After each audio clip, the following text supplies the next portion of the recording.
Hungary is closing its borders to foreign citizens from tomorrow. COVID-19 continues to spread. Restrictions come into place tomorrow. Largest Christmas attractions has been cancelled. The government has signalled a series of measures. And how prepared are we? Bars and restaurants have been ordered to close. People must continue wearing face masks. Public health emergency. Social distancing. COVID-19 has impacted life everywhere.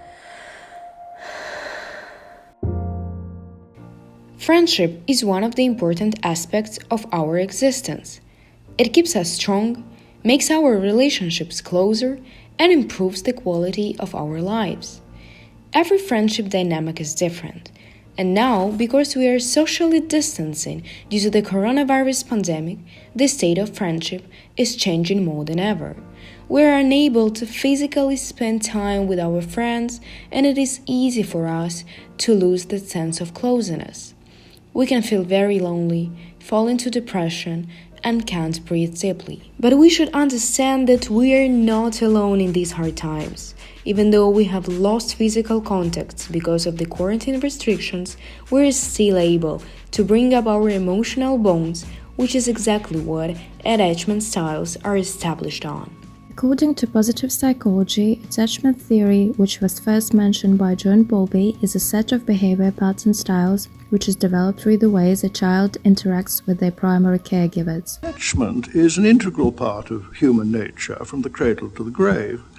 It may be, it's very prominent in early childhood, but it's true of you and me today. This in turn dictates how they choose their romantic partners and maintain and engage with their relationships and friendships as an adults. As it is known, there are four main attachment styles: secure, avoidant, anxious, and fearful. And once you are familiar with your own attachment style and how it affects your behavior, you can notice behavioral patterns of your friends, identify their attachment style, and ultimately know how to best support them during the times of hardship. Secure attachment is about those people who are securely attached, are confident, independent, and can communicate clearly. But just because these people are generally content with their friendships doesn't mean they don't need any attention from you. You should do the usual things: return text messages, share openly and honestly, and check in once in a while. People with an avoidant attachment style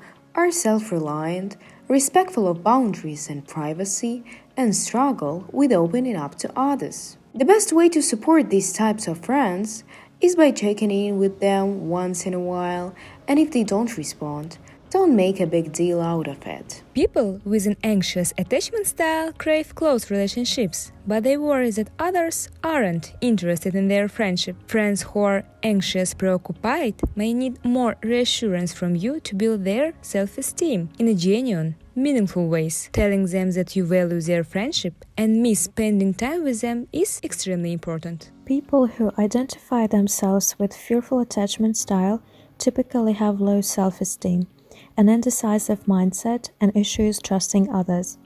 They shift between being afraid to connect with other people and overanalyzing the depth of their friendships. In order to best support friends with fearful attachment styles, it is recommended to combine the advice for dealing with the anxious and avoidant attachment styles. When your friend is withdrawn, check in but don't overdo it or make a big deal about not getting a response. For example, you can start chatting or comment their posts on social media. Friendship is one of the important things to cling to during these uncertain times. So we ask students coming from different countries and different backgrounds how they can best support their friends, because everyone is reacting to this loss of human interaction in a different way. What is friendship for you? Friendship for me is one of important values in my life. Friendship for me is close people who motivate and support me when I have problems. Friendship is home. It's where someone thinks of you. That is home to me. And I find home in my friends. Friendship is the connection of the family that you create on your own choice. Basically, for me, friendship is mostly support, and I know that I can ask for help whatever time it is, and my friend's gonna definitely come and help me.